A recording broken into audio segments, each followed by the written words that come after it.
roar you heard was that car of Harry Miller's, driven by George Bailey with the engine mounted in the rear. As the cars come down the pit, I'm going to switch down to the pits there to see what Fort Pearson has to describe, because I see the managers holding up the blackboards and so forth, giving the drivers instructions as they go around. So come in, Fort.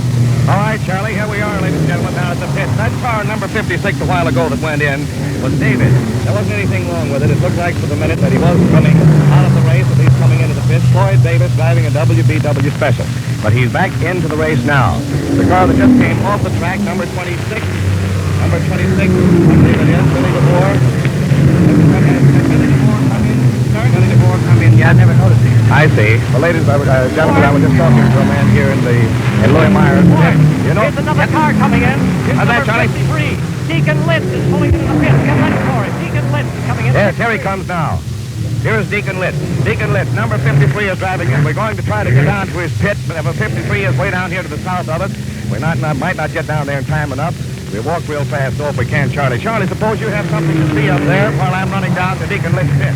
Okay, number 37 just went by. It's driven by Ira Hall. He's taking it very, very easy. It's been some years. I believe he was in last year for a part of the race, but prior to that, he hadn't driven for a number of years, so he's taking it very easily. That was Ira Hall.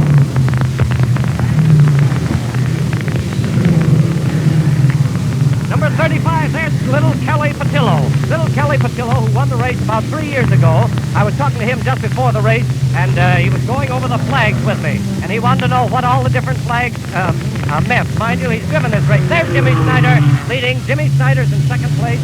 He has lapped Joel Thorne. There's Louis Meyer coming up, and Louis Meyer is going to lap Joel Thorne right down at the turn at the end of the home stretch. Yes, he has. He's passed him now.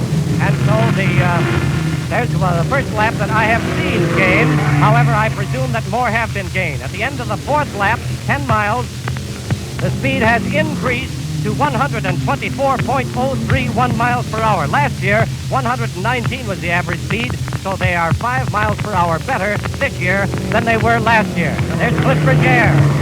Floyd Roberts. Floyd Roberts is passing up George Bailey, who's driving that new car with the engine mounted in the rear.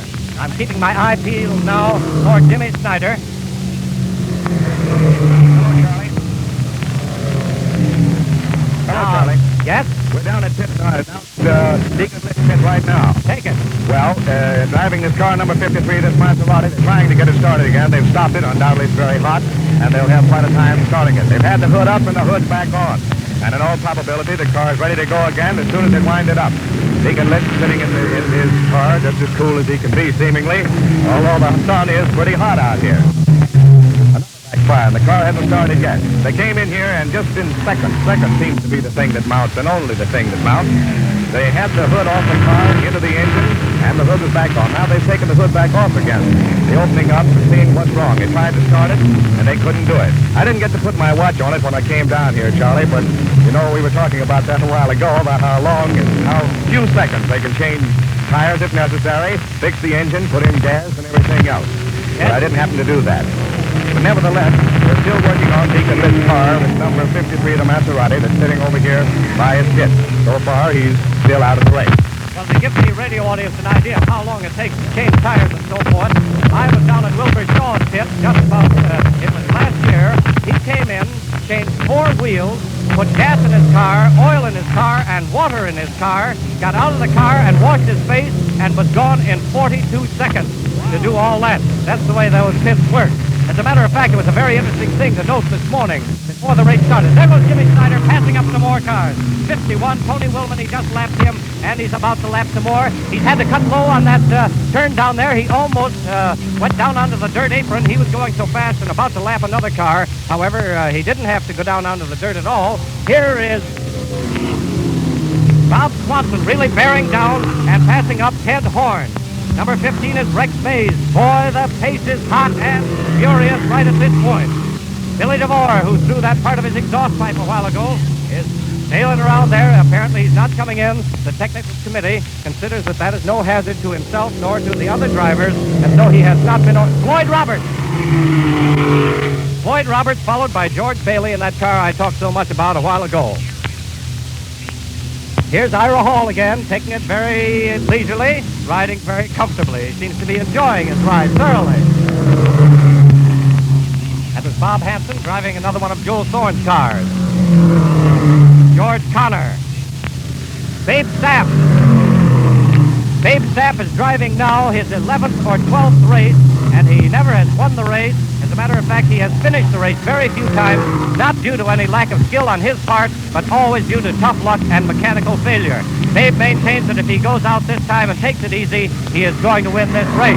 So we shall see what we shall see.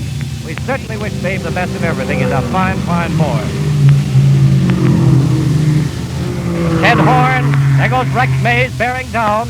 Now, I'm going to get Jimmy Snyder now to try to give you the positions again as they come around. There goes Cliff Regier driving a beautiful, beautiful car. Chet Miller just riding by. And, oh, here's another car coming in. I'm not sure whether it's Russ Schoenberger's or not. It's a little too far away for me to see. Here he comes. It's number 47, Shorty Catlin, who was in 4th place for a lot of laps, is coming in and pulling into the pit. What the trouble is there, we don't know, but if he can get up near Ford, we'll find out from Ford just what the trouble is. Charlie? Yes? Right down in Deacon Litz. We're leaving Deacon Litz pit now and standing right here in front of Shorty Campbell, who has just driven in this car number 47, driving the automotive service special. Shorty comes out of the car, and he's reaching now for a rag so he can wipe off his face for the moment. Don't know whether he wants a cold drink or not. Here's Babe Sapp pulling in Ford. They're throwing a lot. Babe Sapp coming in now. Babe Sapp is pulling in. Well, as this car drove in, Charlie, Shorty Campbell picked up a handful of gravel out of the pit and threw it right down into the middle of the car. Something on his transmission, as a matter of fact. Let's walk over here to Babe's pit and see what's happening here if we can. Here's number 38. Barry McQuinn has come in now. He jumped out of his car, left the car, and the mechanics and grease monkeys are now working on it. Barry is walking up the alleyway here. I wonder where are you going? I don't see Babe. Did you say Babe Sapp to come in?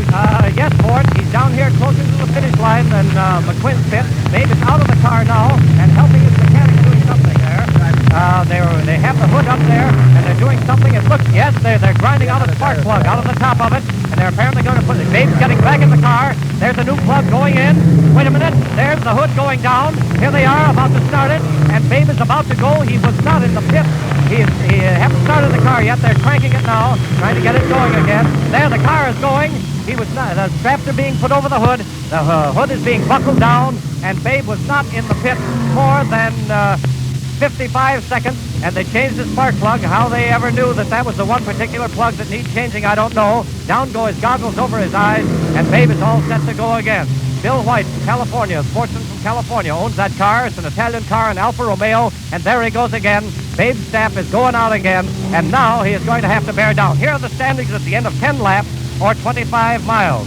In first position is car number 10, driven by Jimmy Snyder at an average speed of 124.5 miles per hour, 5 miles per hour faster than the speed of last year. In second place is car number 45, driven by Louis Meyer. In third place is car number 2, driven by Wilbur Shaw. In fourth place is car 47, driven by Shorty Catlin. However, since that time, Shorty has had to pull into the pit, so he has undoubtedly lost out on that position, which would move the car that was in fifth up to fourth, and that is Ted Horn. In sixth position is Chet Miller of the same team. In seventh position, 15, Rex Mays. Eighth position, number 17, George Bailey. Ninth position, number 16, Maury Rhodes. And in 10th position, car number 54, driven by Cliff Regier. There you have the story at the end of 25 miles of this race. Roscoe Turner, the famous speed flyer, is right down at the finish line talking to some of the officials. And over on the starting stand with Seth Klein is Gene Tunney, who is the honorary referee of this race, and who waved that old blue flag to tell the boys that the race was on and would be on. With good luck and no rain this afternoon, we estimate that the race will be run in 4 hours and 15 minutes for 500 miles. There's Babe going by again, and he's in good shape. He seems to be going very well. So Babe will probably start bearing down very shortly to get on up there into the money again. I note that we have about a minute and a half to go. So all the cars are out of the pit. None of the cars are in the pit now. Yes, there is. There's one car still in the pit down there. They're working on it. This is very unusual, and it's very good luck, because ordinarily in the first 25 to 50 miles, some of the cars have some bad luck and have to pull into the pit. Here's a car pulling in right now, just as I mentioned it. Here's a car coming in. He is too far away yet. I can't see his number. It's Louis Meyer. Now let's see who this is. It is number 47, which is driven by Shorty Kaplan. He's had to pull into the pit again. He got it going once, but he had to come back into the pit. There's something radically wrong with his car, apparently, and he doesn't want to take any chances with it in an inferior condition. As a matter of fact, the technical committee will not let him do it. Well, ladies and gentlemen, you have the story that Jimmy Snyder is still in first place, and Louis Meyer, the only three-time winner of this race, is riding in second place, and Wilbur Shaw is in third place. And now our time is just up. You've been listening to an NBC special events broadcast of the start and the progress of the 27th running of the 500-mile automobile race at Indianapolis Motor Speedway. The starting line, and from the pit, you heard Fort Pearson via NBC's shortwave pack transmitter. This is Charlie Lyon speaking. Now keep tuned to your favorite NBC station for further progress of the Indianapolis race. This program from the Memorial Day Race Classic at Indianapolis has come to you through the National Broadcasting Company.